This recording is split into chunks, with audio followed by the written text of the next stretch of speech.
The character speculates about what he would think about if he started drowning good or bad memories. However, he confesses that he would personally think of neither. It is further shown how he begins to choke as he swallows water. He says that he barely remembers his name, and all that surrounded him was nothing but darkness.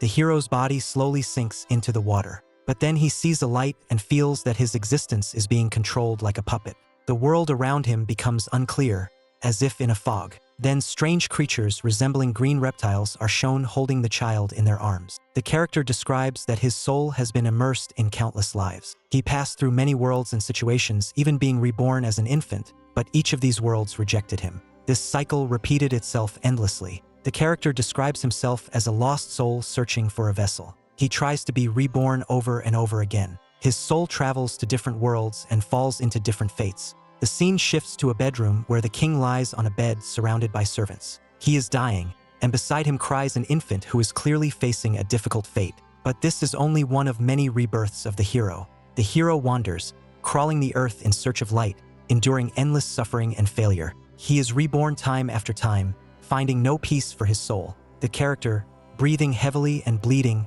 speaks of his failure. He realizes that he has failed and the creature he was chasing has escaped. In an attempt to regain consciousness, the hero drinks the elixir, but instead of the expected effect, he feels something strange. His body is pierced by energy, and the bottle falls out of his hands. Weakness overcomes him, and he barely utters, "No, I can't." The character lies on the ground with his eyes closed, his body exhausted. It seems that he can't fight anymore, but at some point he utters, "Finally."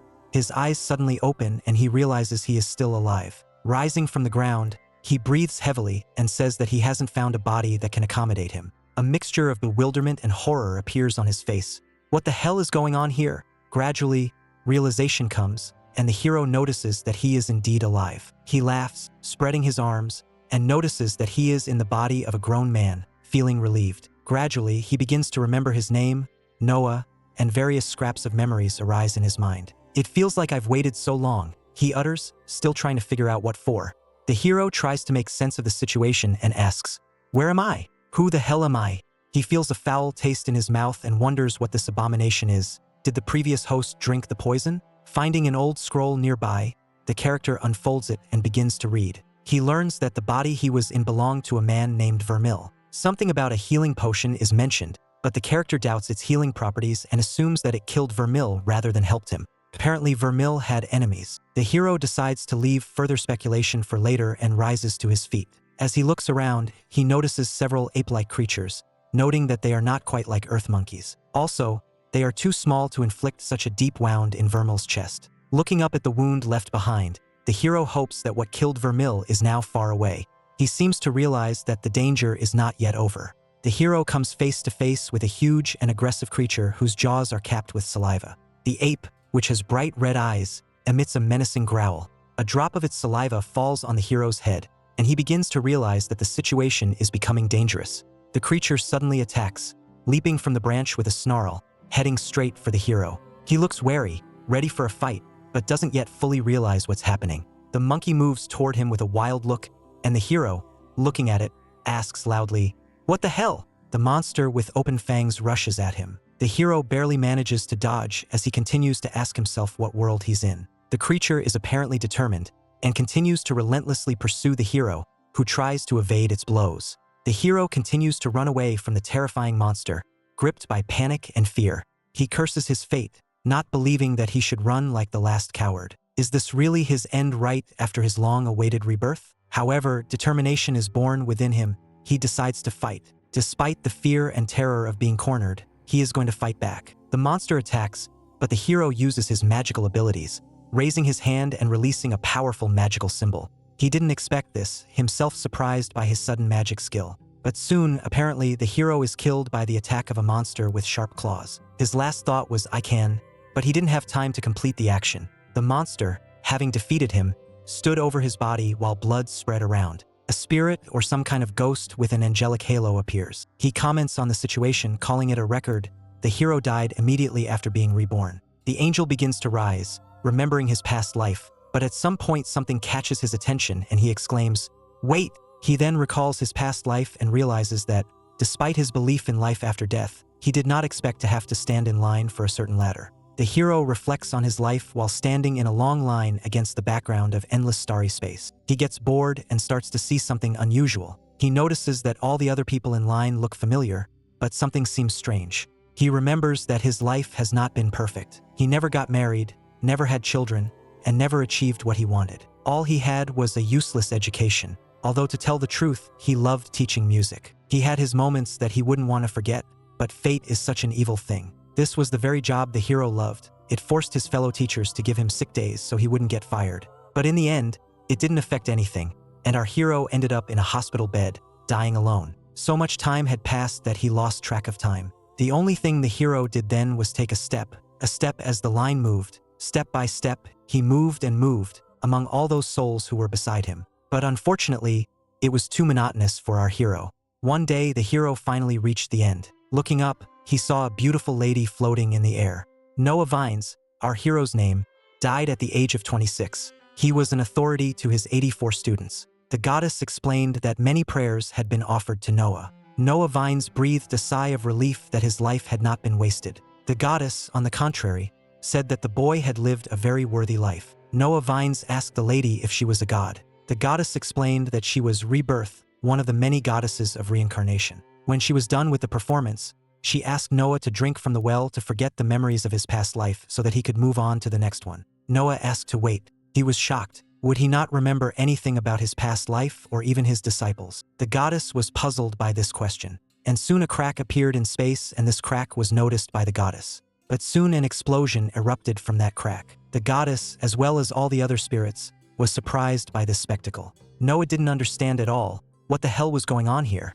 The large explosion caused Noah to be thrown aside. Standing up from the ground, he didn't realize, could something like this be happening in the afterlife? Raising his eyes, he looked at the monster, but he didn't realize who it was. It was a black man with a scythe in his hands, most likely some sort of god. He called out to the goddess, saying that he missed Rebirth, his beautiful flower. But at the same instant he attacked the goddess, but the goddess put her hand forward, preparing to attack. Back again? You seem to enjoy losing, she said. A huge pink flower appeared from her hands, but the black god still did not back down and struck at this flower. The two gods engaged in a fierce battle, and it seemed like the goddess was already losing. She had even received a wound, judging from her golden blood that splashed into the water. But despite this show, Noah wondered, what will happen if I die? What will happen if I die already after I am dead? Noah felt that he did not want to know the answer to that question. Noah hurriedly ran away, for the world around him was falling apart, and he needed to get out of here as soon as possible. The black god was surprised that the goddess was so weak, but the goddess, in turn, asked him to try harder if he wanted her to start fighting more seriously. She attacked her enemy, but that only made the man angrier, and since that was the goddess' wish, he would gladly finish her off. In the same instant, the enemy disappeared and later appeared next to the goddess, stabbing her with his blade. But the goddess deftly turned away and struck with her flower at the same second. Then the man's hand fell to the ground. Noah knew that the only way out of here was to drink that water.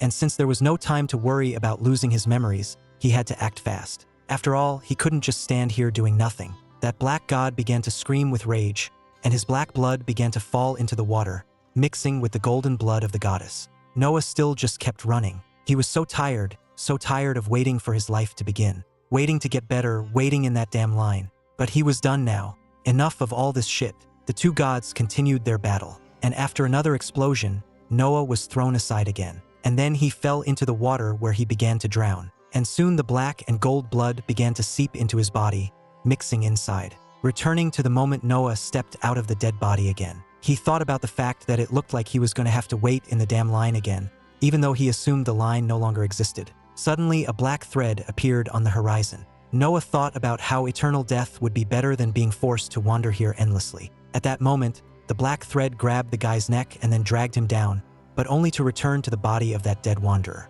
Soon, that man woke up and looked around and realized that he was alive again. He didn't understand what the hell was going on here. The character fights with rage and despair, finding himself in battle with the demonic creature again and again. He holds the creature in his hands as if trying to hold on to it, but each time he finds himself in mortal danger. His opponents do not stop attacking, and the fight continues. During one of the fights, he encounters another enemy who strikes him, leaving a bloody trail. Despite the numerous battles, he keeps returning to the same spot, as if stuck in an endless cycle. Each death resembles the previous one, but he invariably finds himself at the mysterious flask. This place becomes a symbol of his agony, but at the same time better than the endless waiting. At one point, he manages to retrieve things belonging to Vermil, which gives hope for a way out of this cycle. Vermil, or Noah, wounded and tired, stands among his defeated enemies. He realizes that the magic he once used never returned. There is still a trace of it within him, hidden in the depths of his mind. With each death, however, he gains a new experience. He notices that his ape-like opponents use the same attacks. This knowledge allows him to anticipate their movements. Despite his wounds, he decides to try again,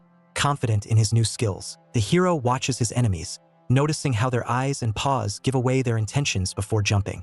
Although he hasn't gotten stronger or faster, the hero realizes that he's not going to waste his lives. His perseverance and experience help him in the fight, and he continues to fight despite the long years of waiting. Vermil faces the creature in a fierce battle. He feels his patience is at its limit and decides to act more decisively. The creature attacks him with a scream, but he remains focused, confident in his abilities. Vermil realizes that they are fighting by different rules. He confidently declares that it doesn't matter how many times he gets killed, the important thing is to win at least once. With fury and determination, he rushes into battle, ready to strike the decisive blow. Soon, men on flying swords appeared in the sky. Hearing a cry for help, they stop and spot a man asking for help, stating that he is lost and injured. Vermil is amazed to see his rescuers traveling on flying swords. The two strangers approach the wounded man and ask what happened to him. The hero wanted to explain the situation, but since he doesn't know what Vermil was doing here, he decided to think of something else. He started to explain that he lost his memory after being hit by a giant ape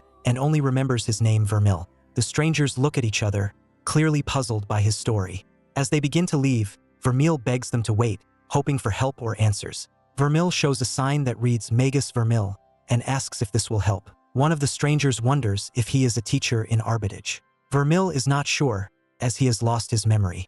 They discuss that the monkey that attacked him was very strong, perhaps it was an inferno. Another stranger assures that it was not a demon, as the injured man survived. They believe it could have been one of the thugs, and are concerned that the creatures are getting strong enough to attack the teachers. The strangers offer to help the wounded man get to the arbitrage.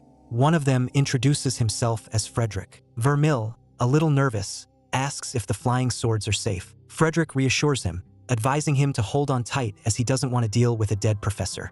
They soon take off and are now on their way to Arbitage. They continue their journey towards the city of Arbitage, which is home to one of the largest academies on the continent. Noah ponders that if Vermil was indeed a professor, then people must have known him. He also speculates that whoever tried to kill him may have been an acquaintance. In fact, he may be in even more danger now than he was then in the forest. Arriving at Arbitage, they are greeted with, "Welcome back, Professor."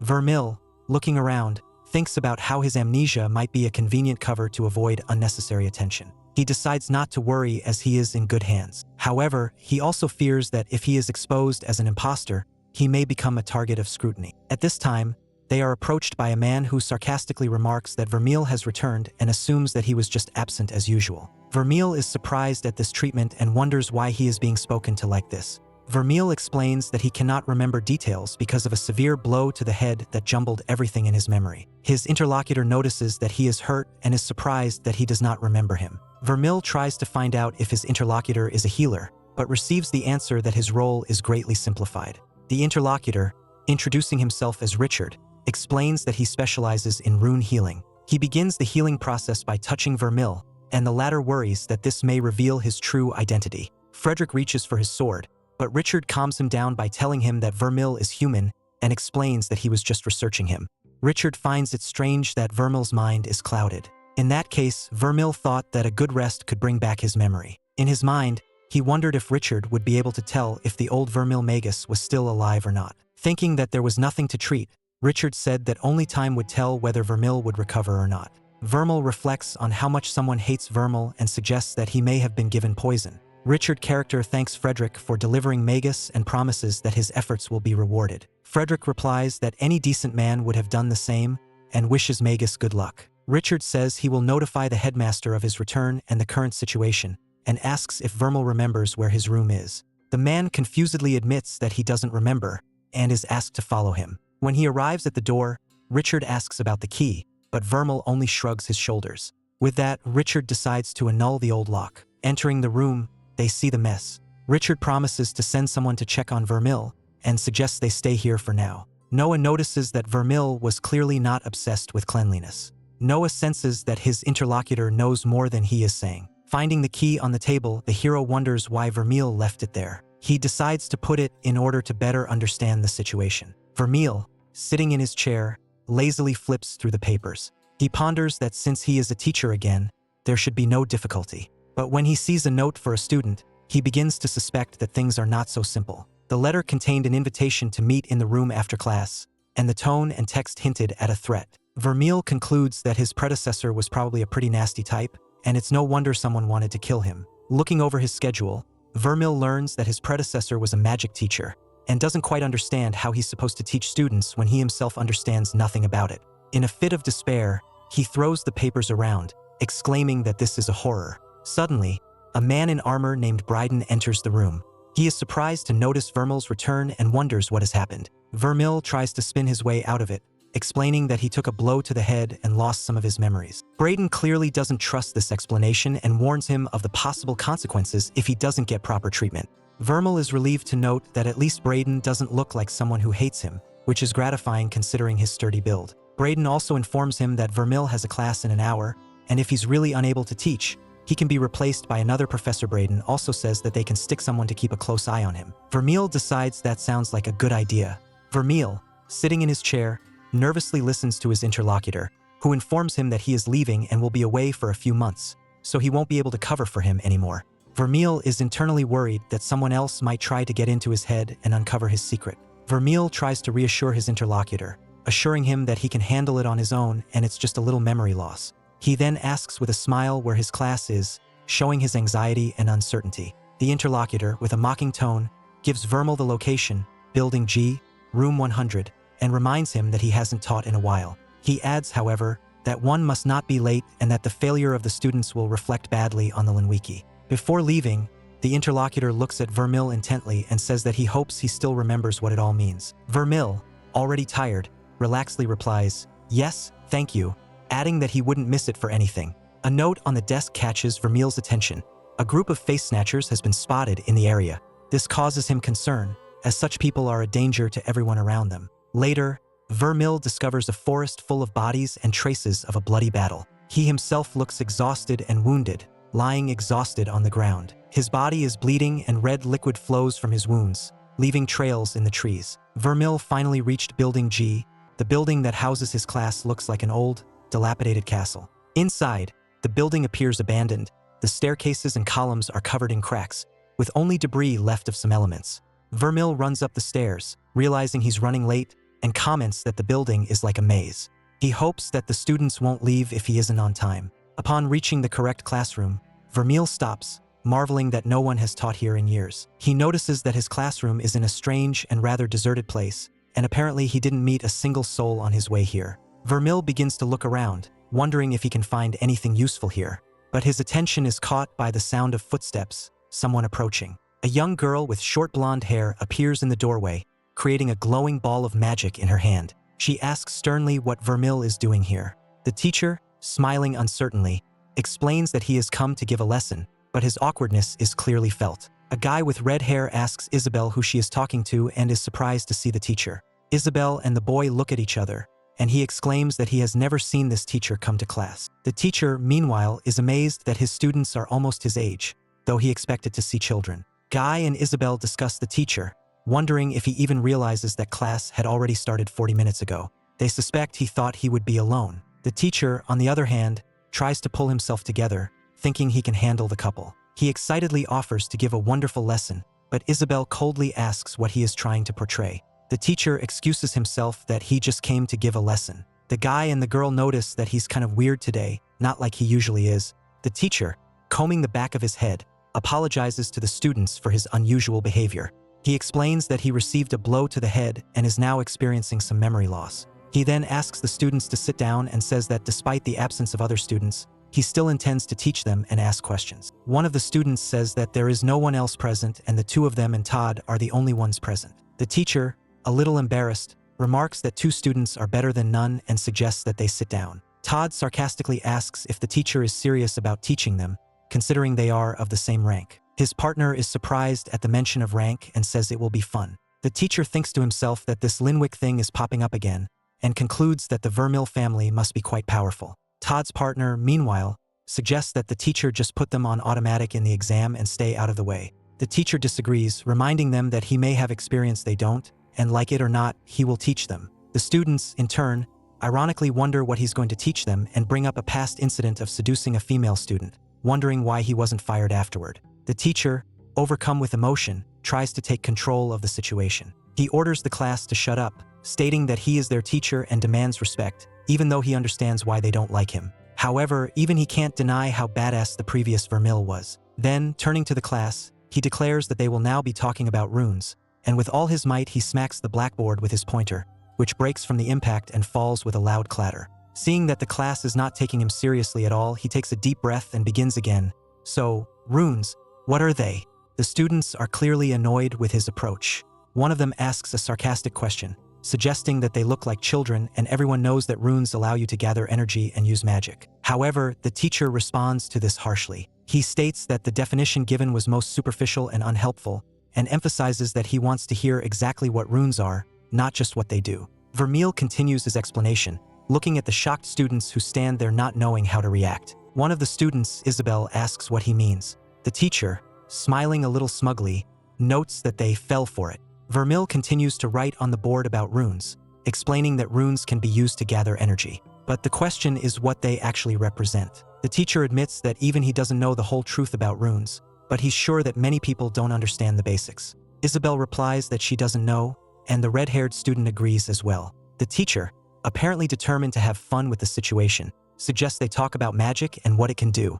Isabel disagrees, saying that magic can do anything, to which Vermeil, with obvious surprise, asks another question, wanting to know if there really isn't anything a rune can't do. The teacher continues his lesson by emphasizing that runes have limitations. He points out that only one rune can be used at a time, and that they cannot raise the dead. The students' reactions to this information are full of surprise and thoughtfulness. The teacher, standing at the blackboard, concludes that magic has limits, and understanding begins with the most basic elements. His gaze drifts into reflection, where he realizes that runes cannot bring a person back to life. From behind the desk, one of the students challenges the teacher, insinuating that he himself does not know the exact answer. The teacher agrees, confirming that the runes are still under study. He then flips through the book and adds that anyone who claims to know exactly how something works is either lying or delusional. The teacher begins drawing a new rune on the board, demonstrating that there is always more to learn. The students, looking on, are amazed, and one of them asks if this is the teacher's rune. The latter replies in the affirmative that it is his own. Seeing the rune drawn, the students are shocked to realize that the teacher just drew it right away, which is clearly contrary to everything they know. Todd then asked him if he is letting him look at it, while Isabel thought that he hit his head. Noah explained to them that the job of a teacher is to inform his students in every possible way. While he realized that he has to be careful how he asked these next few questions, it was a rank 1 lesser fire rune. Noah asked them about the concept of lesser runes and what exactly distinguishes them from greater ones. Todd explained that the primary difference lies in their capacity to hold magic and their control over it. He elaborated, stating that lesser runes can't hold as much magical energy as greater runes, and often exhibit less precise control over that energy. To illustrate his point, he conjured a small fire in the palm of his hand, the flames dancing playfully yet contained. Todd continued, while it's true that greater runes are always stronger, that doesn't mean lesser runes are inherently weak. They have their own unique strengths and applications. He then blasts that fireball, making his way through the roof. Noah went crazy. He almost pissed his pants. He told them that it looks like their definition has expanded slightly, and he further asked them if they can tell what a rune really is. They all were silent. Noah told them that that's some good understanding, since they don't know something, which is the first step, but it doesn't mean they should give up on finding the answer. And if they don't have any ideas, they should toss something out there. He further questioned about what else does a rune do and what is it for. Todd said that they can combine them and imbue items with them as well, while Isabel said that it's not that certain. However, Noah told them that they should think on what makes up a rune and bring him an answer next class. Until then, they should just move on. Now it was time for the most important question. Our hero turned to Isabel, noting that it had been a while since she last spoke, with curiosity and a hint of urgency in his voice. He asked her how she accessed her runes. Isabel paused, a thoughtful expression crossing her face, and then explained that the key was to imagine themselves sinking deep into their soul to embrace the essence of their magic. Noah, always the pragmatist, raised an eyebrow. If you're not confident in your answer, he challenged, then how can you be sure you truly understand what you're talking about? His tone was firm but not unkind. He wanted to push her to dig deeper into her knowledge.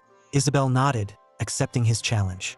You're right, she admitted, her determination rekindled. I need to be sure of what I'm saying. Taking a moment to center herself, she closed her eyes again, focusing on the runes she had previously summoned. All right, she finally said, her voice steady. I'll take another look at my runes and see what I can find. She breathed deeply, allowing her consciousness to flow inward, searching for the familiar patterns within her soul. When I finish, she continued, I'll tell you what I experienced. After a long day filled with challenges and discoveries, the group decided to close their eyes and rest for a while. Our main hero, reflecting on his journey so far, felt a surge of confidence. He had gained a wealth of experience as a soul, navigating the intricate web of the magical realm, and he believed that this new task should not be too difficult for him. He took a deep breath, clearing his mind and focusing his thoughts inward, drawing upon the calmness he had observed in the meditation techniques described in the book earlier. He tried to emulate that stillness, even though he had never truly meditated before. With every breath, he envisioned the flow of energy within him, feeling it swirl and pulse like a gentle breeze on a tranquil day.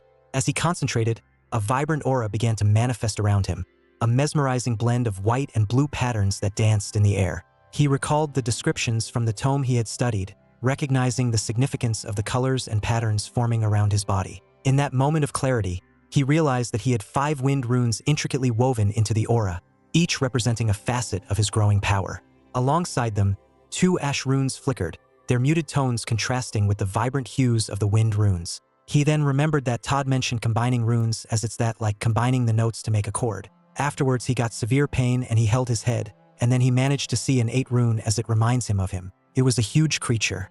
A few hours after his class, Noah sat in his room, deeply immersed in his studies. The soft glow of his desk lamp illuminated the pages of his notebook, where he had painstakingly drawn the intricate patterns of rune magic. As he focused intently on one run, something remarkable began to happen. With a surge of determination, he traced the rune's lines with his finger, and to his astonishment, a vibrant light erupted from his fingertip. It shimmered with an immense amount of power, casting a warm glow throughout the room.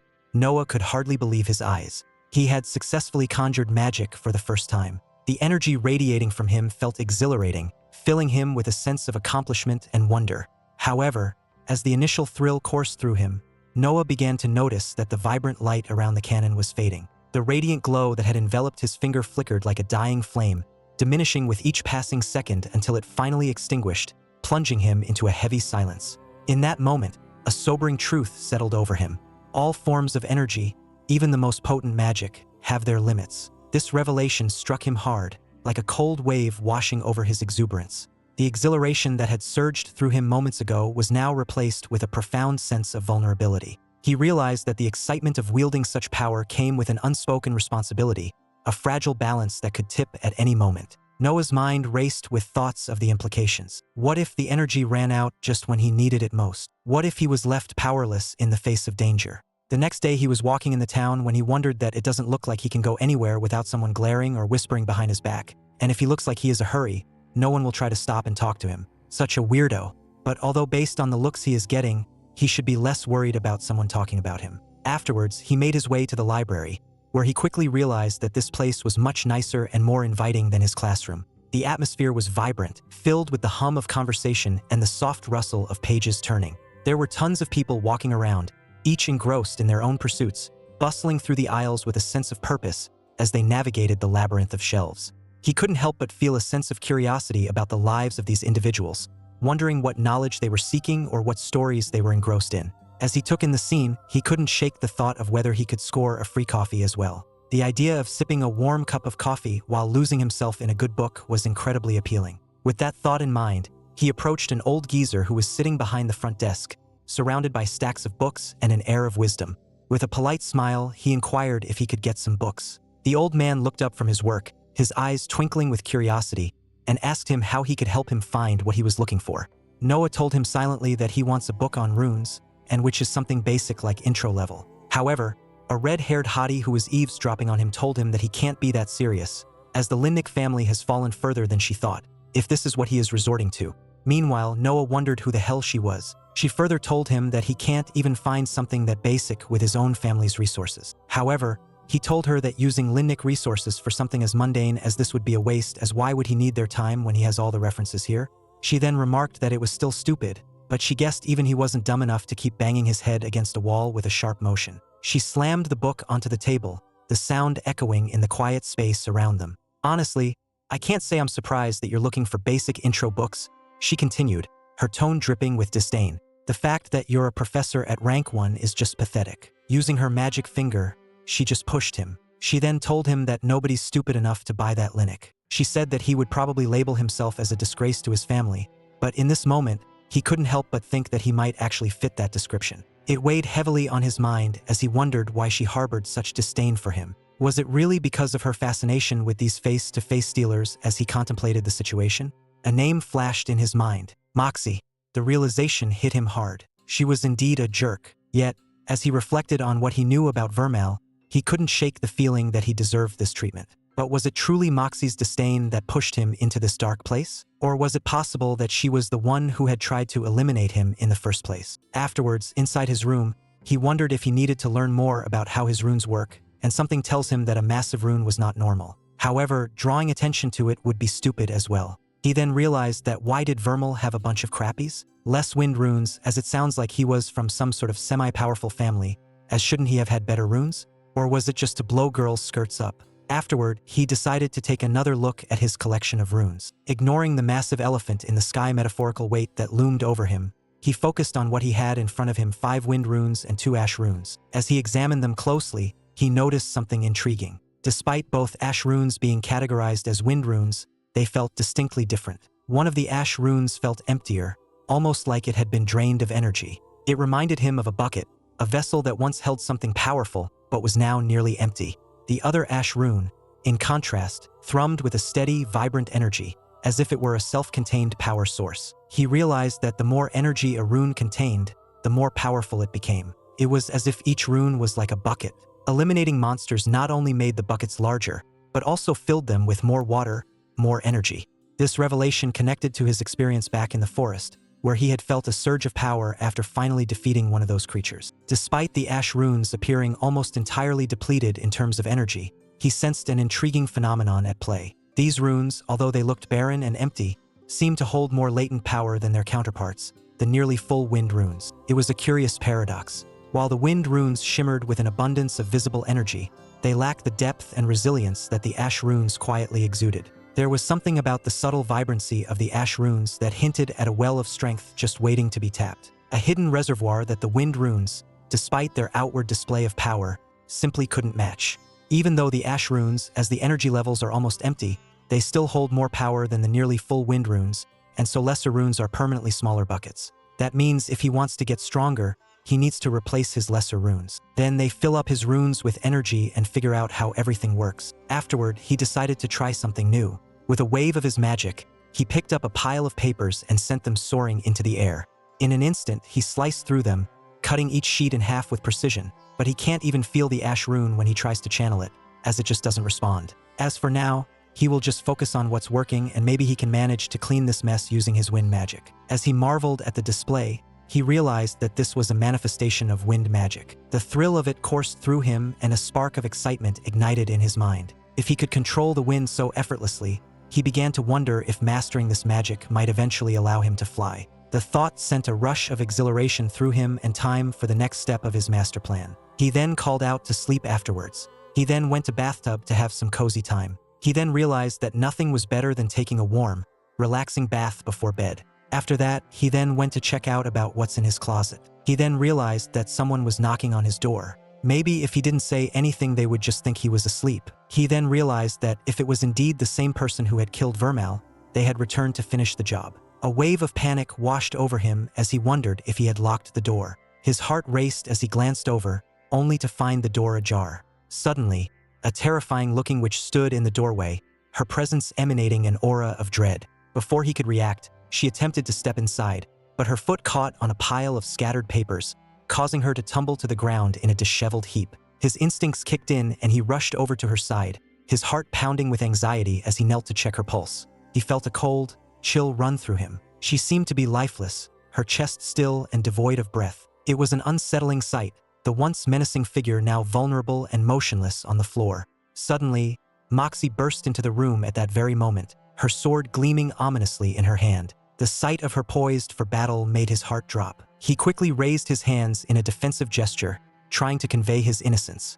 "It's not what it looks like," he exclaimed. Noah, still lying on the ground, looked up at her with a heavy heart and said, "I already know. I know you don't like me." His voice trembled slightly, but he pressed on, determined to make her understand. "But you have to believe me, I didn't mean." Before he could finish, she abruptly cut him off, her voice sharp with anger. "You killed it, Noah," she snapped, glaring down at him. His eyes widened with panic as the weight of her accusations settled over him like a suffocating blanket. "No, please," he began to plead, scrambling to his knees. "You have to forgive me. I didn't do anything. You fell all on your own. I swear it." Afterward, Noah realized something strange. She hadn't referred to herself as her, but instead used the word it. Confusion washed over him as he replayed her words in his mind. Before he could fully grasp the situation, she spoke again, her tone laced with sarcasm. "What, are you trying to take up comedy now or something?" She crossed her arms, a hint of amusement in her voice. Still, she continued, "I've got to admit, I'm impressed. You, of all people, actually managed to eliminate it." There was a slight smirk on her face as she turned to walk away. Just as she was leaving, she threw another question at him over her shoulder. "Have you been training or something?" Noah sat there in disbelief, staring after her, wondering why she was acting as if everything were perfectly normal. He then asked her if she could explain what happened here and who was the person. "Moxie was trying to open a bottle and called our boy an idiot. He told her to assume he is an idiot and explain the situation to him. She told him that it was a face stealer. Our useless hero Noah had no idea what a face stealer is. She then asked him, her voice filled with curiosity and a hint of concern, 'How did you know it was a face stealer even before you killed it?'" He paused for a moment, reflecting on her question. The realization hit him like a sudden wave, causing his expression to shift. "If it really was a face stealer," he began, his voice thoughtful, "then that means it must have already taken someone's body." His mind raced as the implications of his realization sank in. He had encountered something far more dangerous than he initially thought. If a face stealer had claimed a victim, it could impersonate anyone it had killed, making it nearly impossible to distinguish friend from foe. A cold chill ran down his spine as he added, "I need to be more careful about any bodies I leave behind." His eyes narrowed as the weight of the situation became clear. The face stealer could easily use the fallen bodies to blend in with his allies or lure him into a trap. She then told him that she had no idea why a face stealer sprinted here in the first place, as they are usually only attracted to magic, but nobody practices in their room and risks destroying it. Our boy seems to be exposed. Afterwards, she told him that she would give him melons if this whole ordeal was kept between them. If it got out that a face stealer had slipped past her, only to be taken down by him, she would never hear the end of it. The thought of the ridicule she'd face was enough to make her shudder. He then informed her with a smirk that it wouldn't be for free. At first she assumed he was after her rice cakes, which she had been guarding jealously. Her brows furrowed as she tried to figure out his angle. Was he really that desperate for food? But before she could protest, he quickly added with a slight chuckle that it wasn't about the rice cakes. He wasn't interested in her food at all. What he really wanted was something much simpler. Answers. "I just want to ask a few questions," he explained, gesturing to his head. "The hit I took really messed things up for me and I need to fill in some gaps, that's all." He knew that. Not for free. Sounds awfully creepy when everyone thinks that he was a pervert. He started begging her. She then told him that he got 10 minutes. First he asked her that why are there monsters in the school and that it shouldn't be safe here? She told him that it's safer here. Not safe as face stealers are newer issue, but they are far from the worst they had, as monsters want their runes as much as they want theirs. He then asked her if she means that the energy they get from killing them. She told him that he is right, as the power stored in runes goes both ways, as it wouldn't make sense otherwise. He then said that the way she put it made it sound like they could actually take the runes right from the monsters. Afterward, she pulled a small pouch from her belt and threw some seeds onto the ground, their delicate forms instantly taking root and spreading out like tendrils. In a matter of seconds, they ensnared the face stealer, binding him tightly as if they were iron chains. With the creature now trapped, she approached him, her eyes sharp as she leaned in. "How is it?" she began, her voice laced with cold curiosity, "that you have no idea what's going on here? You're asking questions I'd expect from a child." She paused, letting her words sink in, then added with a sly smirk, "And as much as I'd like that to be an insult." Before she could finish, he interrupted her, shaking his head slightly. "It's not that," he said, his voice a mix of confusion and frustration. "It's just some of my memories are fuzzy. Old memories, scattered fragments that I can't quite piece together. But just as the words left his mouth, his expression shifted to one of shock and disbelief. His eyes widened as he watched, her arms raised, channeling her magic with ease before his very eyes. She began to absorb the essence of the face stealer, the dark energy swirling around her as it vanished into her being. His heart pounded in his chest as he tried to make sense of what he was witnessing. "That's impossible," he stammered, stepping back. "How can you do that? That's an insane ability you've got there." Afterwards, she told him that if she didn't know better, she would think that he was a face stealer. But even face stealer are smarter than this. After that, she asked the next question. He realized that she mentioned master runes, as he is not sure what qualifies as that, but that huge rune in his soul definitely doesn't seem normal. He then asked her if there are any monsters with master runes nearby. She then told him that she hoped there are not, as they vary in strength, but the strongest ones could likely level arbitrage. She further said that the closest is the Hell Reaver, and even that one would pound him into paste as its rank 2, probably close to rank 3 with a master rune. After that, he decided to ask another question. He asked her about how none of her books say anything about making new runes. She said that if the clinics have figured how to do that, he should tell her. She then told him that how can he even ask that question when he got all his research in his grimoire? He was taken aback when he first heard about the grimoire, its existence sending a shiver down his spine. Intrigued and bewildered, he decided to take a closer look, drawn to the allure of its mysterious pages and the potential secrets they might hold. She noticed his fascination and leaned in, her voice dropping to a conspiratorial whisper. "We should pretend that you have a drawing of a rune," she suggested, her eyes sparkling with mischief. "But it's important to make it clear that it's just a drawing, a mere representation without any real power, you see. Runes are unique in that they can store power, but they require power to do so in the first place." He realized that forming a rune within someone's soul is akin to giving a startup a boost. Just like a business can't get off the ground without an initial investment, the process of embedding a rune requires both foundational energy and a precise drawing of that rune. She then elaborated, explaining that the complexity of this process lies not only in the energy required, but also in the intricacies of the drawing itself. Each rune is carefully guarded and kept secret, a protective measure to ensure that their true potential isn't easily accessible. Furthermore, the combinations of runes are shrouded in even more secrecy. Understanding which runes can be combined without risking the integrity of a person's soul is an invaluable asset. The knowledge of these combinations can make the difference between success and failure in their endeavors, emphasizing the importance of careful planning and execution in the delicate art of rune formation. He then asked her the last question. He asked her if she knows who wouldn't hate him. She told him that it would be easier to give him a list of people who like him. Afterwards, he was done asking her questions, and as they shook the hands, she told him that here she was, thinking he would ask how to deal with the class exams next month. As she was about to leave, she turned to him with a serious expression and reminded him not to mention the face stealer anywhere. "You really don't want to cross me on this," she added, a hint of warning in her tone. "If you don't remember what happens when I get mad, just consider yourself fortunate that you haven't found out yet." Her eyes held a glimmer of mischief, but he sensed the underlying threat. He nodded, assuring her that he understood. After a while, he found themselves inside the transport cannon, the hum of magic filling the air around them. As the mechanism activated, he felt a rush of energy surge through him. When they arrived at their destination, he was taken aback. A colossal building loomed before them, far more impressive than he had imagined. It towered above its architecture, a blend of ancient ruins and sleek modern designs, with people bustling toward its grand entrance. He couldn't help but feel a sense of bewilderment wash over him. This wasn't at all what he had expected. After overhearing those professors discussing magical public transit, he had envisioned something more along the lines of a simple portal or a basic shuttle, not this monumental structure teeming with life and energy. As he watched the crowd flow in and out, he felt a mix of excitement and apprehension,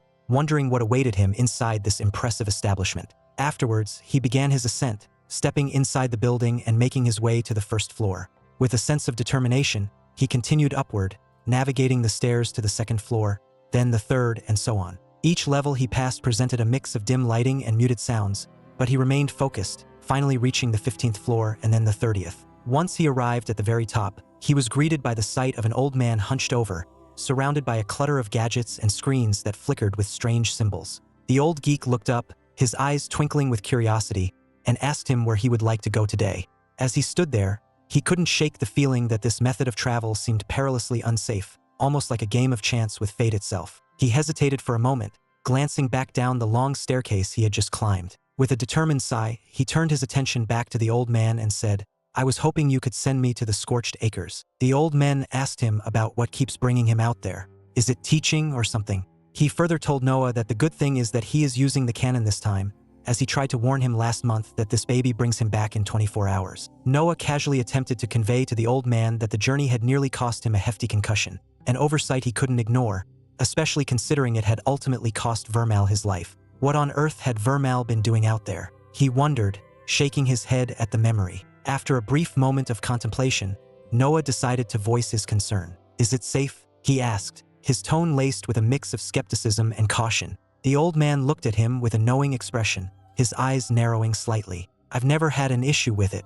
Afterwards, the old geek pushed Noah inside the cannon and told him that he would love to chat, but they have a bit of a line at the moment. Normally things are pretty dry. After stepping inside, Noah turned to the old man and asked, now what? The old man chuckled, a gleam of mischief in his eyes, and replied, now comes the fun part. I'll squeeze. Noah felt a chill run down his spine as he watched the old man approach the massive cannon.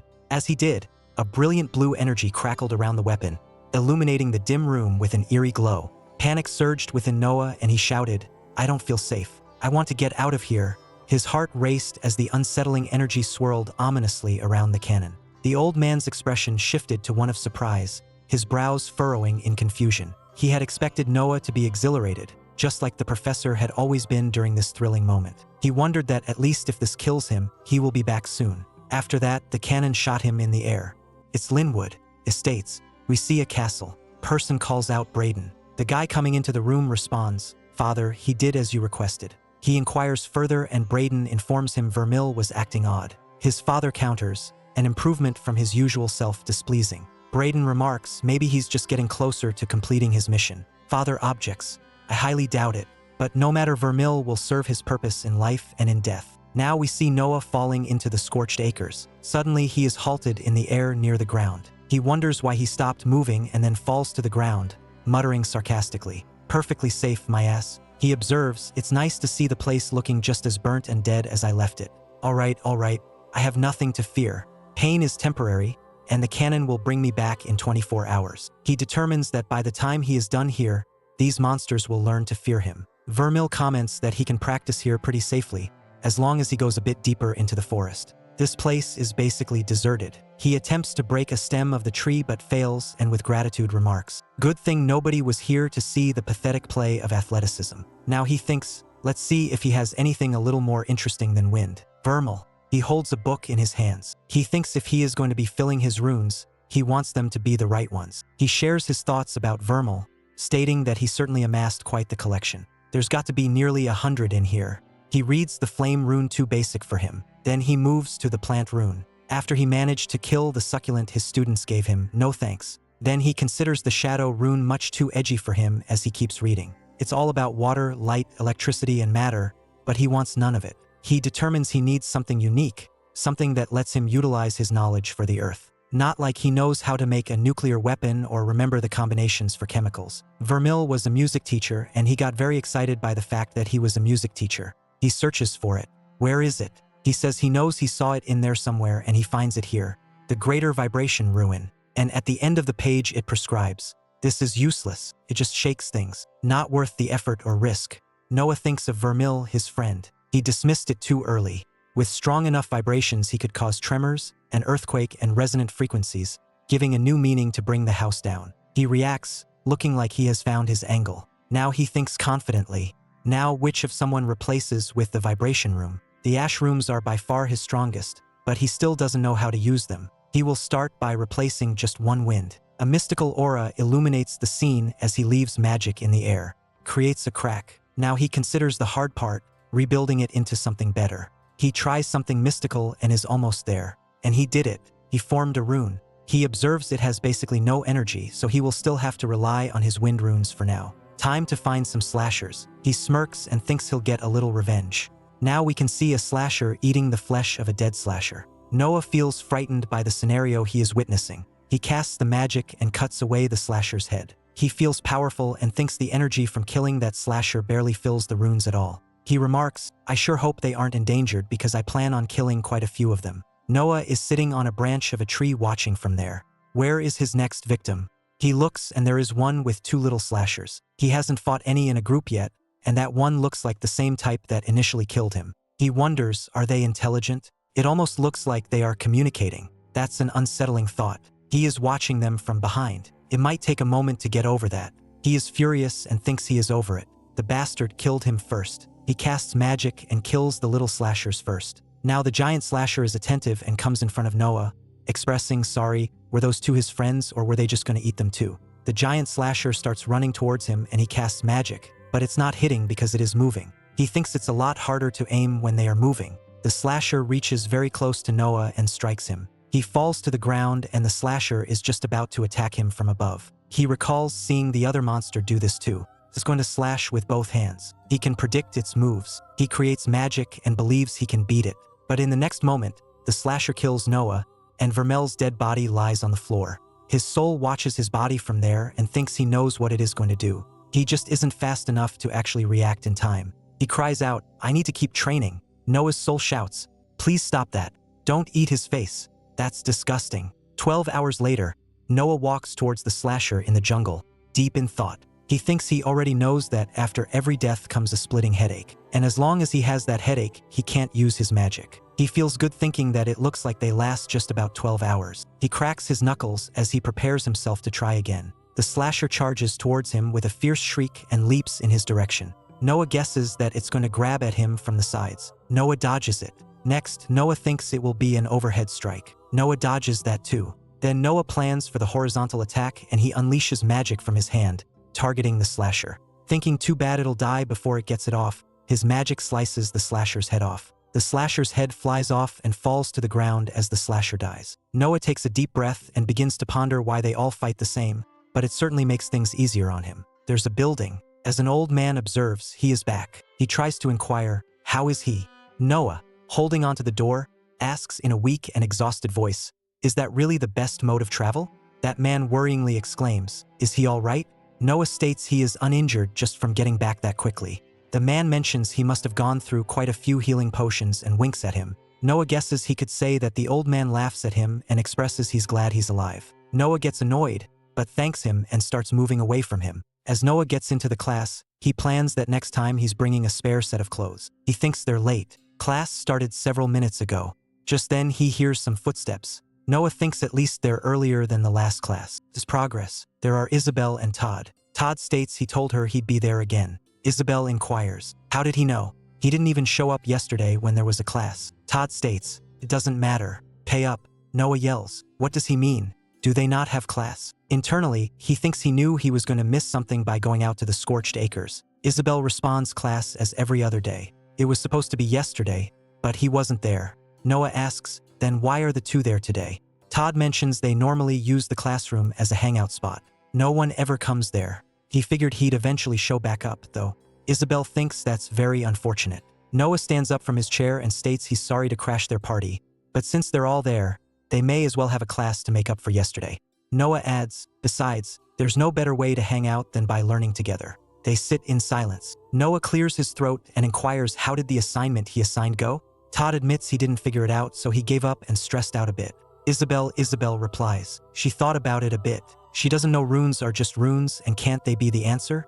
Noah shrugs and states no, he doesn't know the answer either. They look shocked as Noah wipes the board. He assesses their shock and asks what he told them already. If it was easy then they would have the answer. It is something they have to determine for themselves. Isabel inquires, then what was the point of wasting their time by telling them to think about it? Noah points at Isabel with chalk and states, see? He answered her question. It was to make them think, and thinking is never a waste of time. Then he writes on the board and transitions to the main question for today, asking them, let's discuss why having good runes is so important. They can only have 7 per level. They both nod. Noah asks what happens when they go up to the next rank. Todd responds, one combines all 7 of his runes into a single, stronger one, or he guesses one tries to. If he succeeds, he can handle absorbing or combining more runes of that rank. Noah gathers. That is how one goes from general runes like fire or wind to specialized ones like frozen mist or something. Isabel adds, but if the combination does not work, one rune can shatter. Then he will be crippled until he can fix the damage to his soul,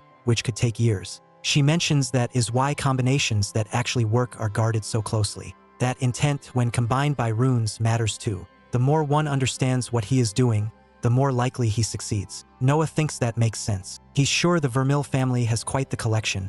although he doesn't think reaching out to them would be the best idea. 30 minutes later, Noah concludes he thinks about covering it for the day. He instructs them to summarize what they now know. He repeats, runes are kind of like buckets, and the energy they fill them with is like water. Lesser runes are smaller buckets than greater ones, and when they get all 7 buckets full, they can merge them into one better bucket.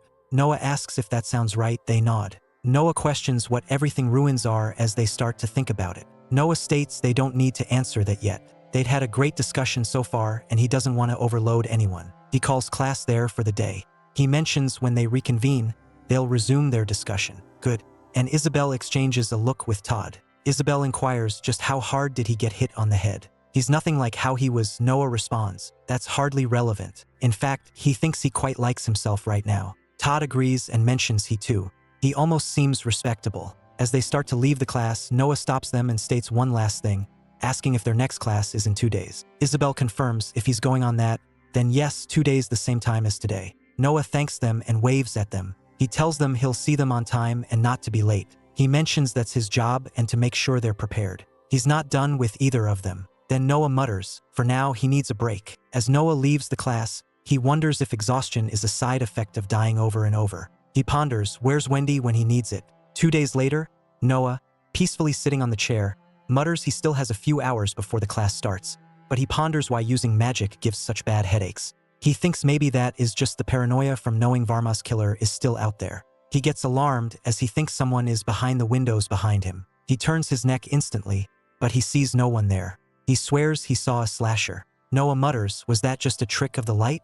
Maybe he's not getting enough sleep. He thinks no matter what, let's see if any of yesterday's training got them anywhere. He tries to generate the magic on his hand and thinks there better be some energy in that thing now. And he taps his hand on the desk. The desk gets rattled. He tries to grab everything. He mutters he can honestly say he was not expecting that to work. He muses if vibration and wind runes both work perfectly, then he has to be using ash wrong somehow. He gets an idea. There is a used candle placed in front of him on the table. He lights the candle. He burns the paper by the candle. He looks at the paper as it burns. Looking at the ash of the paper, he thinks it's perfect. Noah mutters, and for the big reveal, and starts to play with the magic. Noah gets happy. He can't create ash, but he can control it. He wonders how did he not realize that before?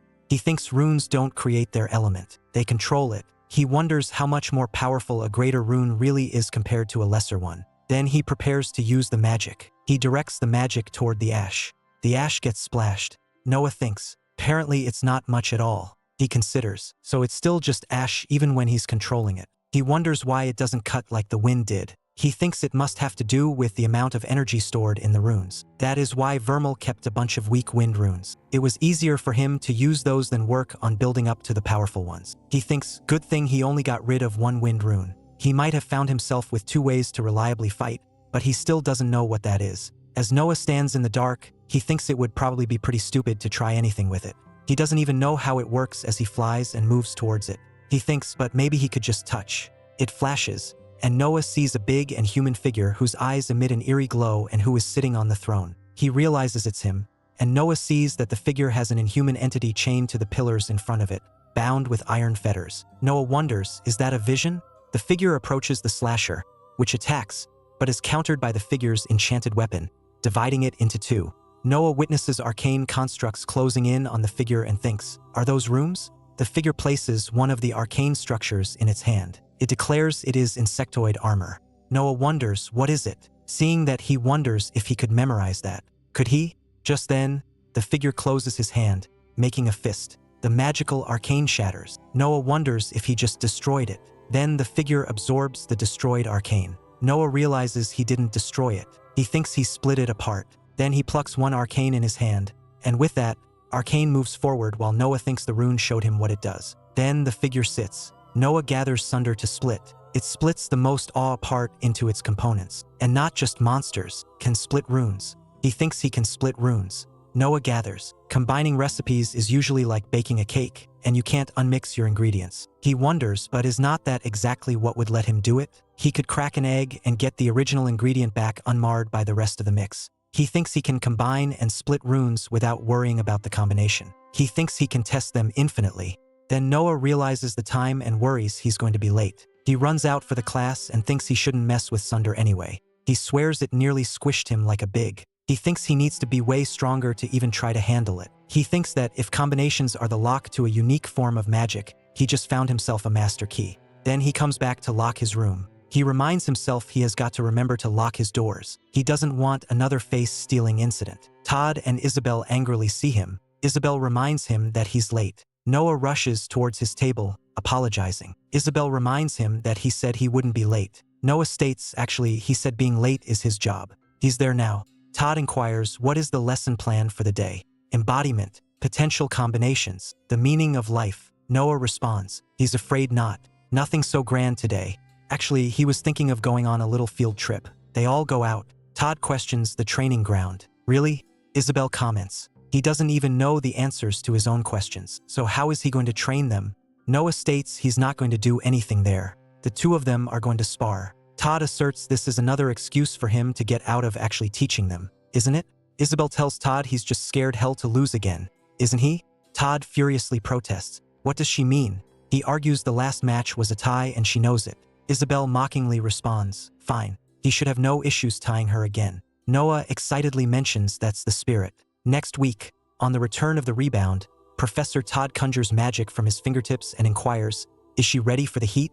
And directs it towards Isabel. Isabel unsheathes her enchanted sword and counters the biggest threat he poses is burning their dinner again. The two engage in a magical clash and their mystical battle begins. Isabel and Todd stand face to face with Noah watching. Todd has a shield badge that creates a barrier that protects against a set amount of magical damage. Isabel has these modified versions only work within the training grounds. Todd challenges her. Is she ready for the heat? She responds that the biggest threat he poses is burning their dinner again. Todd conjures magic from his fingertips and remarks, she looks like dinner. She counters, really? That was lame even for him. Saved it for when Vermal isn't there. Todd generates fire rings from his hand and tells Isabel to get on with it already. Noah observes the fire-generating rings and thinks that's a clever way to get around the limitation of needing his rune's element. Isabel unsheathes her enchanted sword and asserts, come on then. Noah gets surprised and thinks even is that rune plasma? And how are they using magic without making their runes appear? He wonders, can he do that? Todd charges forward, unleashing a fiery blast of magic at Isabel. But Isabel's resistance proves too strong, sending Todd flying backward. Noah's eyes widen in shock, and he thinks they're really going at it. They better not injure each other. Isabel comments to Todd that he's all power and no precision. Noah hopes he doesn't get fired for encouraging his students to fight each other. Undeterred, Todd does another fiery magic from his hand, hurling it at Isabel, and snarls, how's that for precision? Isabel keeps dodging those attacks and the notes are not great. Then Todd does another magic blast at her and challenges her to dodge that. Isabel resists the fire magic attack with her enchanted sword, but it flies out of her hand. Noah stands by witnessing the battle and thinks she lost her sword. It's over now as Isabel leaps towards Todd. Noah questions why is she still charging at him. Isabel conjures a new sword in midair, charging towards Todd with swift precision. Todd realizes his vulnerability. Isabel strikes, declaring he's wide open. Noah's eyes widen in astonishment, thinking she made another. Todd attempts to defend himself with his magic. The two engage in an intense epic clash, their powers locked in a fierce battle. Isabel's sword slices through the air, needing Todd's blazing magic. The ground shakes and the air crackles with energy. Todd thinks she's got that same look in her eyes. A loud crack echoes through the air. Todd crashes to the ground. Isabel approaches him, inquiring, is he gonna call that a tie, too? Todd groans, I hate your magic. Desperate to salvage his pride, Todd attempts to downplay his defeat. She only won because of, never mind. Todd asserts he almost had her. She dropped her sword. Isabel gets furious and shouts, she dropped it on purpose. Todd shouts back, sure she did. Noah stands by, clearing his throat to get their attention, but Isabel and Todd continue arguing. Noah clears his throat again, louder this time. They turn to him, surprised, and exclaim, what? Noah smiles, clapping his hands. That was fantastic. Noah mentions the way they both talk about Firmino's teaching made him think they could barely cast magic. He states it turns out he was worried about preparing them for the exam for nothing. Todd, standing from the ground, remarks when he mentions the exam, but Isabel cuts him off and completes his sentence, stating he's not actually going to have them take it, is he? Noah inquires, what do they mean? How do they plan to pass if they don't take it? Isabel shouts because that was the deal he just started actually teaching them a week ago. Todd tries to relax her and reassures them they will get the stuff he asked for. Alright, that's what they agreed to at the start of the semester. Noah thinks Vermil was going to let them bribe him. Everything he learns about that guy makes him hate him more. Noah responds, plans have changed. They're not doing that. Isabel furiously shouts at him. They had a deal. Todd screams, they'll get killed. Noah wonders, killed? He questions, reminding him of exactly what the test is again. Todd clasps his head in frustration and screams. He doesn't even know. Isabel calls him an idiot and exclaims, they've got to kill a slasher. Noah remembers the slasher and states, that's it. Isabel gets more furious and asks, what does he mean? That's it? Noah explains that if she fights like she spars, she'll have no issues taking down a slasher. He adds, sure, they're fast, but they're predictable. They both turn away from him, and Isabel remarks it's easy for him to say he's not the one who has to actually do it. Todd suggests he probably has someone cheat for him, just like he's doing for them. Noah asserts he has killed slashers, quite a lot of them, actually. They turned back. Todd acknowledges, yeah, sure. Isabel mentions the only reason ones ever get given to give with a slasher is if it has been restrained by his family. Noah misses having the students who respect him, but he thinks he won't let their teacher fail them again, even if he's not the one who let them down in the first place. Noah states he's sorry, but no, he has made up his mind. They are going to train these next few weeks. He continues that if they come to the exam, they're not confident they can win. He'll let them cheat and no bribe is necessary. Todd trembles. He thinks he's going to be sick. Isabel agrees. Todd panics. What is she doing? Isabel tells Todd they don't have much of a choice if they ever want to kill. If they ever want to get stronger, they have to stop cheating. Noah panics. Did she just say kill? Isabel turns and informs Vermil he has till the exam. If they aren't convinced by then, they're out and don't get too excited. He's still an awful professor. Noah states he couldn't agree with her more. Several hours later, Noah is slicing those slashers. Noah wipes his hands, thinking 3 in a row. And if it turns out he can use magic without showing his runes, he just has to imagine them in his head. Convenient. Noah wonders if he can jump slashers that easily now. Todd and Isabel really do have nothing to worry about. Noah believes once one fully learns how they fought, they can't even surprise one. Come to think of it, he wonders why they all fight the same in the first place. He guesses maybe there's a drunken slasher around there somewhere. Just then, somebody throws a rock at him as he thinks it is another slasher. He gets hit by the rock very badly. Noah falls to the ground. There is a slasher standing there. It's a big, brown, fearsome slasher. He comes closer to Noah and licks him. The slasher chomps him. Noah's soul is torn from his body. He clutches his head in agony. His spirit now separate from his physical form. What's going on? Noah thinks bewildered. He's already dead. So why does it still hurt so much? He wonders, tormented by the searing pain. The birds are chirping outside the window, and he is sleeping on the bed by the window. In frustration, he closes the curtain and thinks those birds need to shut up. It feels like they are pounding nails into his skull. What is going on? The headache gets worse each time he dies. Now he is thinking about all the reasons behind it. Is he dying too much? Does he have a limit after all? Birds are still chirping. He opens the window and screams. Will they shut up? But sunlight burns him. He calls himself an idiot. He let himself get too cocky. Predictable or not, the slashers are still stronger than he is. And although he may have infinite chances to fight them, Todd and Isabel don't. If they run into a slasher who can chuck rocks like the one that just killed him, they are dead and they aren't coming back. He is thinking runes bloodthirsty slashers and keeping his students alive. There is too damn much to deal with, Noah ponders. Why couldn't he just have been reborn as a smile or a... He sees the reflection of the slasher standing in the middle of the door, through the mirror in front. He turns around and exclaims, what the hell? A slasher? But there is no one. He figures he is going insane. Who would have thought that the human mind isn't exactly psychologically prepared for constant fighting and dying? He decides he needs a drink. He pours it and drinks. He seems composed now and thinks now that's settled. On to the next order of business. Questioning himself, what is his next order of business? He writes down the things he wants to change and work on in notes. This looks to be about everything. The list shows he wants to cure his headache, fill and upgrade his runes, train Todd and Isabel for the exam, and find out who wants him dead. He considers it good or bad that worrying about an assassin is at the bottom of his to-do list. He shrugs it off. He will start with his headache. Then, after he died recently, there were some weird cracks in his soles. Hands by. Could the pain have something to do with that? Now he opens his eyes and finds himself in the dark place around the magic presence. He comments, this doesn't look good. His soul has a bunch of holes in it and they are huge.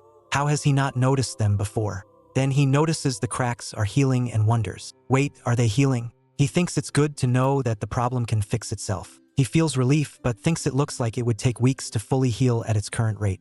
As the cracks are healing, he notes, so that's it. Isabel mentioned this place is connected with his soul, so each time he dies, it must damage his soul. As long as he keeps the dying to a minimum, he should be fine. He observes while waking in the hollow space, looking at those cracks, that almost all of this damage must be from his first few days in Scorched Acres. If he had kept dying at that rate, it could have been disastrous. Good thing that's over with. Annie appears, sneaking in from the crack. He thinks that the first order of business is crossed off his to-do list, and by the looks of it, the second one is doing great. His vibration rune feels stronger than before. He mentions he is not sure how much more he needs until it's full, but progress feels good. Much better than the rat race of being a teacher back on Earth. He cuts the first 2 points from his to-do list. The third item on his to-do list is a bit trickier. He did instruct Todd and Isabel to train and spar for the next week in preparation to go to Scorch Acres, so he has some time, but the Chuckers had thrown a bit of a wrench into his plans, or more accurately, a rock. He couldn't kill them. In fact, 2 of the 4 times they killed him, he never even saw them. Fortunately, he only ever found Chuckers deep into Scorch Acres. So as long as he trains his students on the forest outskirts, they should be safe. With every death, he learned a little more about fighting the Chuckers, and his headaches got worse, but he could handle them. 1 week later, with the exams so close he couldn't afford to delay. His students needed him, and he wasn't about to fail them like Vermil had. He opens the door and, embarrassed by his lateness, mentions, "Is he late again?" Todd responds, "Don't worry, they didn't expect anything else." Isabel adds she doesn't suppose he realized this was a bad idea and decided to cancel. Noah states nope. So are they ready to get going? They have a big day today. Todd inquires why he cares so much about training them now. What changed, man? Noah contemplates what changed. Truth be told, not much. He recalls his old music teacher life. He just never got a chance to watch them succeed. He is not losing that opportunity again. Todd questions, "Did he hear me?" Isabel is getting irritated. Why is he smiling? Noah retorts with a smile. He cares because it's his job. Now, come on, they have got places to be. They reach the transporter, greet him, and direct him to set the cannon to Scorched Acres. Please. Tim acknowledges. Professor. Great to see him again. He notices Noah is bringing some youngins with him, this time going on a field trip. Noah mentions something like that. They are doing some training before the exam. Tim remarks that doesn't sound like a bad idea. Meanwhile, Isabel is finding that again they are basically the same age. Tim informs them they are all set and to get in whenever they are ready. Noah thanks Tim and instructs them to follow in after him. They don't dally too long. Noah states they don't have all day. Todd doesn't seem okay and mentions he is going to hurl. Isabel warns him if he pukes on her, she is stabbing him. Todd groans. They are going to die out there. How did he talk us into this again? Noah asserts that their passion for learning and self-growth inspired them to take risks and seek out opportunities to better themselves. Isabel furiously retorts that he blackmailed them. Noah brushes it off as semantics and gives the signal to Tim to fire away, and Tim presses the button. You want part 3? Write the secret word in the comments. Teacher. Don't forget to subscribe to the channel and put a like. See you later and bye-bye.